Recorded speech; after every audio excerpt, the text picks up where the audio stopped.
Welcome back to my channel. ಹೊಸದಾಗಿ channel ನೋಡ್ತಾ ಇದ್ದರೆ ಸಬ್ಸ್ಕ್ರೈಬ್ ಮಾಡಿಕೊಂಡು ಸಪೋರ್ಟ್ ಮಾಡಿ. ಸಚ್ಚಿದಾನಂದ ಸಾಯಿನಾಥ್ಗೆ ನಮಸ್ಕಾರ ಮಾಡುತ್ತಾ ಸಾಯಿನಾಥರ ಅನುಗ್ರಹ ಎಲ್ಲರ ಮೇಲೂ ಇರಲಿ ಅಂತ ವಿಡಿಯೋ ಪ್ರಾರಂಭ ಮಾಡ್ತಾ ಇದ್ದೀನಿ. ಸ್ನೇಹಿತರೆ, ತುಂಬ ಶಕ್ತಿಶಾಲಿಯಾದ ರಥಸಪ್ತಮಿಯ ದಿನ ರಾತ್ರಿ ನಾವು ಮಲಕ್ಕೊಳ್ಳುವಾಗ ಈ ಒಂದು ಸಣ್ಣ ಕೆಲಸ ಮಾಡ್ಕೊಂಡು ಬಿಟ್ಟರೆ ಸಾಕು, ಲಕ್ಷಗಳಲ್ಲ ಕೋಟಿಗಳು ಬರುವಂಥ ಯೋಗ. ಎಷ್ಟೇ ಸಾಲ ಇದ್ದರೂ ಕೂಡ ತೀರಿ ತುಂಬಾ ಹ್ಯಾಪಿಯಾಗಿರುವಂಥ, ತುಂಬ ಶಕ್ತಿ ಹೊಂದಿರುವಂಥ ದಿನ ಅಂತ ಹೇಳಬಹುದು. ಈ ದಿನಕ್ಕೋಸ್ಕರ ಸಾಕಷ್ಟು ನಾವು ಪರಿಹಾರಗಳನ್ನು ಮಾಡ್ಕೊಳ್ಳೋದಕ್ಕೆ ಅಂತಲೇ ಕಾದ್ಕೊಂಡಿರ್ತಾರೆ. ಅಂಥ ಪರಿಹಾರಗಳಲ್ಲಿ ಇದು ಕೂಡ ಒಂದು ಅಂತ ಹೇಳಬಹುದು. ಅದು ನಾವು ತಂತ್ರ ಪರಿಹಾರಗಳನ್ನು ಮಾಡ್ಕೊಳ್ಬೇಕಾದ್ರೆ ನಮ್ಮ ಸಮಸ್ಯೆಗಳನ್ನು ಬಗೆಹರಿಸ್ಕೊಳ್ಳೋದಕ್ಕೆ ಜಾಸ್ತಿ ಕೂಡ ಸಮಯ ಹಿಡಿಯೋದಿಲ್ಲ. ಅದಕ್ಕೋಸ್ಕರನೇ ಹಿರಿಯರು ಭಾನುವಾರದ ದಿನಗಳನ್ನು ಆಯ್ಕೆ ಮಾಡ್ಕೊಳ್ತಾ ಇದ್ರು. ಏನೇ ಸಮಸ್ಯೆಗಳಿದ್ದರೂ ಮನೆಯಲ್ಲಿ ಆಗಿರಬಹುದು, ಹಾಗೂ ನಮಗೆ ಆರೋಗ್ಯ ಸಮಸ್ಯೆಗಳಾಗಿರಬಹುದು, ಏನೇ ಒಂದು ದೃಷ್ಟಿ ದೋಷಗಳಿದ್ದರೂ ಕೂಡ ನಿವಾರಣೆ ಮಾಡ್ಕೊಳ್ಳೋದಕ್ಕೆ, ಮನೆಯಲ್ಲಿರುವಂಥ ಸಮಸ್ಯೆಗಳನ್ನು ಬಗೆಹರಿಸ್ಕೊಳ್ಳೋದಕ್ಕೆ ನಮ್ಮ ಈ ಪರಿಹಾರಗಳನ್ನು ಕಾದ್ಕೊಂಡು ಭಾನುವಾರಕ್ಕೆ ಇರಿಸ್ಕೊಳ್ತಾ ಇದ್ರು. ಅಂದರೆ ಭಾನುವಾರಕ್ಕೆ ಅಷ್ಟೊಂದು ವಿಶೇಷತೆ ಅನ್ನೋದಿದೆ, ಶಕ್ತಿ ತುಂಬ ಇರುತ್ತೆ ಭಾನುವಾರದ ದಿನ.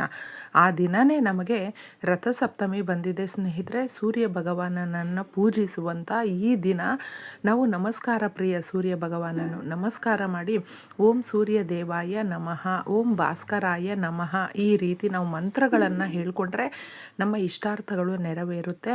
ಹಾಗೂ ನಾವು ಗೌರ್ಮೆಂಟ್ ಕೆಲಸಕ್ಕಾಗಿ ಅಥವಾ ಪ್ರೈವೇಟ್ ಕೆಲಸಗಳೇ ಆಗಿರಬಹುದು, ನಿಮ್ಮ ಇಷ್ಟದ ಕೆಲಸನೇ ಆಗಿರಬಹುದು, ವ್ಯವಹಾರ ಆಗಿರಬಹುದು, ಬಿಸ್ನೆಸ್ ಆಗಿರಬಹುದು ಸ್ನೇಹಿತರೆ, ಏನೇ ಆಗಿರಬಹುದು, ಅದರಲ್ಲಿ ನಿಮಗೆ ಉತ್ತಮವಾದಂಥ ಫಲ ಬೇಕು, ಒಳ್ಳೆ ರಿಸಲ್ಟ್ ಬೇಕು, ಅದರಲ್ಲಿ ಲಾಭ ಜಾಸ್ತಿ ಬರಬೇಕು ಅಂತ ಬಯಸುವಂಥವರು ತಪ್ಪದೆ ಈ ದಿನ ನೀವು ಸೂರ್ಯ ಭಗವಾನನಿಗೆ ನಮಸ್ಕಾರ ಮಾಡಿ. ಯಾಕಂದರೆ ನಮಗೆ ಪ್ರತ್ಯಕ್ಷವಾಗಿ ಕಾಣಿಸುವಂಥ ಭಗವಂತನು ನಮಸ್ಕಾರ ಮಾಡಿದ್ರೆ ಸಾಕು. ನಾವು ವಿಶೇಷವಾಗಿ ದೊಡ್ಡ ಪೂಜೆಗಳೇ ಮಾಡಬೇಕು ಅಂತ ಏನೂ ಇಲ್ಲ. ಪ್ರತಿನಿತ್ಯ ಮಾಡಿದ್ರೆ ಮಾತ್ರ ಇನ್ನೂ ಒಳ್ಳೆ ರಿಸಲ್ಟ್ ಬರುತ್ತೆ. ತುಂಬ ಆರೋಗ್ಯವಂತವಾಗಿ ಇರುವಂತೆ ಈ ಪರಿಹಾರಗಳು ಮಾಡಿಕೊಳ್ಳುವ ಒಂದು ದಿನಕ್ಕೆ ನಾವು ಕಾದ್ಕೊಂಡಿರ್ತೀವಲ್ವ, ಇದನ್ನು ಮಾಡ್ಕೊಂಡು ನೋಡಿ. ಈ ದಿನ ತುಂಬ ಚೆನ್ನಾಗಿರುತ್ತೆ.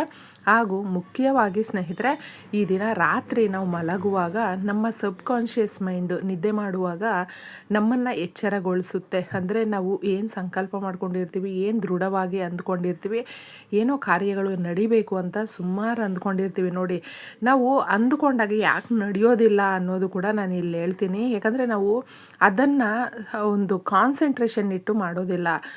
ಏನೇ ಒಂದು ನಾವು ಮಾಡಬೇಕಂದ್ರೂ ಕೂಡ ಒಂದೇ ಒಂದು ನಿಮಿಷ ನೀವು ಕಾನ್ಸಂಟ್ರೇಷನ್ ಪೂರ್ತಿಯಾಗಿ ಒಂದೇ ಕಡೆ ನಿಮ್ಮ ಮನಸ್ಸನ್ನು ಕೇಂದ್ರೀಕರಿಸಿ ಸ್ನೇಹಿತರೆ, ನಿಮಗೇನೆ ಗೊತ್ತಾಗ್ಬಿಡುತ್ತೆ. ಅಂದರೆ ಅದು ಸಮಸ್ಯೆ ಆಗಿರಬಹುದು ಅಥವಾ ಕೋರಿಕೆ ಆಗಿರಬಹುದು, ಅದನ್ನು ನಿಮ್ಮ ಮನಸ್ಸಲ್ಲಿ ಕೇಂದ್ರೀಕರಿಸಿ ಈ ಕಾರ್ಯ ನಡಿಲೇಬೇಕು, ಈ ಕೆಲಸ ನಮಗಾದರೆ ತುಂಬಾ ಖುಷಿಯಾಗಿರ್ತೀವಿ, ನಮ್ಮ ಸಮಸ್ಯೆಗಳೆಲ್ಲ ಒಂದೇ ಸಾರಿ ಬಗೆಹರಿದು ನಾವು ತುಂಬ ಹ್ಯಾಪಿಯಾಗಿರ್ತೀವಿ ಅಂತಂದ್ಬಿಟ್ಟು ನೀವು ಇಮ್ಯಾಜಿನೇಷನ್ ಮಾಡ್ಕೊಳ್ಬೇಕು ಸ್ನೇಹಿತರೆ. ಆಗಾಗುವಂಥ ಸಂತೋಷವನ್ನು ನೀವು ಅಬ್ಸರ್ವ್ ಮಾಡಿಬೇಕಾದ್ರೆ ನಾವು ಇಮ್ಯಾಜಿನೇಷನ್ ಮಾಡಿದಾಗ ಯಾವ ಥರ ಇರುತ್ತೆ. ಆದರೆ ನಾವು ಅಂದ್ಕೊಳ್ತೀವಿ ಬರೀ ಇದು ಕನಸಷ್ಟೇ, ಆದರೆ ನನಸಾಗೋದಿಲ್ಲ ಅಲ್ವಾ ಅಂತಂದ್ಬಿಟ್ಟು ನಮ್ಮ ಮನಸ್ಸಲ್ಲಿ ಮತ್ತೆ ನಕಾರಾತ್ಮಕ ಶಕ್ತಿ ಬರುವ ರೀತಿ ನಾವೇ ಮಾಡ್ಕೊಳ್ತೀವಿ. ಅದಕ್ಕೆ ತಪ್ಪದೆ ಈ ದಿನ ಒಂದು ಸಾರಿ ಆದರೂ ನೀವು ಮನಸ್ಸಿಟ್ಬಿಟ್ಟು ನಿಮ್ಮ ಕೋರಿಕೆ ಆಗಿರಬಹುದು ಅಥವಾ ನಿಮ್ಮ ಸಮಸ್ಯೆನೇ ಆಗಿರಬಹುದು, ಅದನ್ನು ತೀರಿಸ್ಕೊಂಡ್ರೆ ಸಾಕಪ್ಪ, ತುಂಬ ಚೆನ್ನಾಗಿರುತ್ತೆ ಅಂತಂದ್ಬಿಟ್ಟು ಕೇಳ್ಕೊಳ್ಳಿ. ಈ ದಿನ ಅಷ್ಟೊಂದು ಪ್ರಕೃತಿಯಲ್ಲಿ ನಮ್ಮ ಪರಿಸರದಲ್ಲಿ ಶಕ್ತಿ ಜಾಸ್ತಿ ಇರೋದ್ರಿಂದ ₹1 ಕಾಯಿನನ್ನು ಮೊದಲು ತಗೊಳ್ಳಿ. ₹1 ಅನ್ನುವಂಥದ್ದು ಎಷ್ಟೇ ಲಕ್ಷ ಕೋಟಿಗಳಾದರೂ ಕೂಡ ನಾವು ಮೊದಲನೆಯದಾಗಿ ₹1ಇಂದನೇ ಲೆಕ್ಕ ಮಾಡುವಂಥದ್ದು ಸ್ನೇಹಿತರೆ. ಅದಕ್ಕೆ ಆ ₹1 ಅನ್ನುವಂಥದ್ದು ಬಹಳ ಶಕ್ತಿ ಅನ್ನೋದಿರುತ್ತೆ. ನಿಮ್ಮ ಮನೆಯಲ್ಲಿರುವಂಥ ಆ ₹1 ತಗೊಂಡಿದ್ದೆ ಕ್ಲೀನಾಗಿ ಅರಿಶಿಣದ ನೀರಲ್ಲಿ ಅಥವಾ ರೋಸ್ ವಾಟರಲ್ಲಿ ತೊಳಿರಿ. ಇದನ್ನು ತೊಳೆದ್ಬಿಟ್ಟು, ಯಾಕಂದರೆ ಎಷ್ಟೋ ಕೈಗಳನ್ನು ದಾಟ್ಕೊಂಡು ಎಷ್ಟೋ ನಕಾರಾತ್ಮಕ ಶಕ್ತಿಗಳನ್ನು, ಪಾಸಿಟಿವ್ ಶಕ್ತಿಗಳನ್ನು ಕೂಡ ದಾಟ್ಕೊಂಡು ಇದು ನಮ್ಮ ಕೈ ಸೇರಿರುತ್ತೆ. ಅದಕ್ಕೋಸ್ಕರ ಅದು ತುಂಬಾ ನೆಗೆಟಿವ್ ಅಟ್ರಾಕ್ಟ್ ಮಾಡುವಂತೆ ಮಾಡುವ ಕೆಲಸ ಮಾಡೋದ್ರಿಂದ ನಾವು ಅದನ್ನು ತೊಳೆದಾಗ ಅದರಲ್ಲಿರುವಂಥ ನಕಾರಾತ್ಮಕ ಶಕ್ತಿಗಳಿಗೆ ಎಲ್ಲವೂ ಒಂದೇ ಸಾರಿ ಹೊರಟೋಗ್ಬಿಡುತ್ತೆ. ಆಗ ಮಾತ್ರ ತುಂಬಾ ಒಳ್ಳೆ ರಿಸಲ್ಟ್ ಕೊಡೋದಕ್ಕೆ ಇದು ಸಾಧ್ಯ ಆಗುತ್ತೆ. ಇದನ್ನು ತೊಳೆದು ನೀವು ಕ್ಲೀನಾಗಿ ಇಟ್ಕೊಂಡು ನಿಮ್ಮ ಅಂಗೈಯಲ್ಲಿ ರಾತ್ರಿ ಎಲ್ಲ ಕೆಲಸಗಳು ಮುಗಿಸ್ಕೊಂಡ ಮೇಲೆ ರಾತ್ರಿ ನಿದ್ದೆ ಮಾಡ್ತೀವಲ್ವ, ಆ ಸಮಯಕ್ಕೆ ಸರಿಯಾಗಿ ನಾವು ₹1 ಈ ರೀತಿ ತೊಳೆದು ರೆಡಿ ಮಾಡಿಟ್ಕೊಂಡು 5 ಏಲಕ್ಕಿಗಳನ್ನು ತಗೊಳ್ಳಿ. 5 ಅನ್ನುವಂಥದ್ದು ಪಂಚಭೂತಗಳ ಸಾಕ್ಷಿಯಾಗಿ ನಾವು ಈ ಸಮಸ್ಯೆಯನ್ನು ಬಗೆಹರಿಸ್ಕೊಳ್ತಾ ಇದ್ದೀವಿ. ಈ ಸಂತೋಷವನ್ನು ನಾವು ಪಡ್ಕೊಳ್ಳೋದಕ್ಕೆ ಪಂಚಭೂತಗಳು ಸಾಕ್ಷಿಯಾಗಿದೆ ಅಂತಂದ್ಬಿಟ್ಟು ಹೇಳಿಕೊಂಡಿದ್ದೆ. ಈ ಎರಡನ್ನು ಕೂಡ ಒಂದು ಕಾಗದದ ಮೇಲೆ ಇಟ್ಕೊಳ್ಳಿ ಸ್ನೇಹಿತರೆ. ಇಟ್ಟು ಒಂದೊಂದೇ ನಿಮ್ಮ ಸಮಸ್ಯೆಗಳಿರುತ್ತೆ ನೋಡಿ, ಆ ಸಮಸ್ಯೆಗಳನ್ನು ನಮಗೆ ಈ ರೀತಿ ಕಷ್ಟ ಇದೆ ತೀರಿಸ್ಬಿಡು ಅಂತ ಕೇಳ್ಕೊಳ್ಬಾರ್ದು. ನಮಗೆ ಬಂದಿರುವಂಥ ಸಮಸ್ಯೆಗಳನ್ನು ತೀರಿಸಿದೆಯಾ, ತುಂಬ ಹ್ಯಾಪಿಯಾಗಿದ್ದೀವಿ, ನಾವು ತುಂಬ ಸಂತೋಷವಾಗಿದ್ದೀವಿ ಅಂತಂದ್ಬಿಟ್ಟು ಪಾಸಿಟಿವ್ ಆಗಿ ಹೇಳ್ಕೊಳ್ಬೇಕು. ಒಂದೇ ಒಂದು ಸಮಸ್ಯೆಯನ್ನು ಕೂಡ ಹೇಳ್ಕೊಳ್ಳೋದಕ್ಕೆ ಹೋಗಬೇಡಿ. ಎಲ್ಲವೂ ಕೂಡ ನಕಾರಾತ್ಮಕ ಶಕ್ತಿಗಳು ನಮಗೆ ಮತ್ತೆ ಮತ್ತೆ ಅಟ್ರಾಕ್ಟ್ ಮಾಡುವಂತೆ ನಾವೇ ಮಾಡ್ಕೊಳ್ತಾ ಇರ್ತೀವಿ, ಇಲ್ಲಿ ಎಡು ಬಿಡ್ತೀವಿ. ಅದಕ್ಕೋಸ್ಕರ ತಪ್ಪದೆ ನೀವು ಈ ಎರಡನ್ನು ಕೂಡ ಕೈಯಲ್ಲಿ ಇಟ್ಕೊಂಡಿದ್ದೆ ನಮಗೆ ಎಲ್ಲವೂ ಸಕಾರಾತ್ಮಕವಾಗಿ ಆದಾಗ ಎಷ್ಟು ಹ್ಯಾಪಿಯಾಗಿರ್ತೀವಿ ಅಲ್ವಾ. ಅದನ್ನು ನೀವು ಕ್ಲೀನಾಗಿ ಈ ರೀತಿ ಮಾಡಿಕೊಂಡು ನಮಗೆ ಎಲ್ಲವೂ ಕೂಡ ಪಂಚಭೂತಗಳ ಸಾಕ್ಷಿಯಾಗಿ ಚೆನ್ನಾಗಾಗಿದೆ, ನಾವು ಖುಷಿಯಾಗಿದ್ದೀವಿ, ದುಡ್ಡು ಬಂದಿದೆ ನಮಗೆ, ನಾವು ಈ ರೀತಿ ಕೇಳ್ಕೊಂಡಿರುವ ಕೆಲಸ ಸಿಕ್ಕಿದೆ, ಆ ಕೆಲಸಕ್ಕೆ ನಾವು ಹೋಗ್ತಾ ಇದ್ದೀವಿ, ಈ ಥರ ಹೇಳಿಕೊಂಡು ತದನಂತರ ಇದನ್ನು ನೀವು ಫೋಲ್ಡ್ ಮಾಡಬೇಕು. ಫೋಲ್ಡ್ ಮಾಡಿದ್ದೆ ಫೋಲ್ಡ್ ಮಾಡಿ ಆದರೂ ನೀವು ಕೇಳ್ಕೊಳ್ಳಿ ಸ್ನೇಹಿತರೆ, ಪರವಾಗಿಲ್ಲ. ತಲೆ ದಿಂಬಿನ ಕೆಳಗೆ ಇಟ್ಟು ತಿರ್ಗಾ ಮಲ್ಕೊಂಡು ಬಿಡಬೇಕು.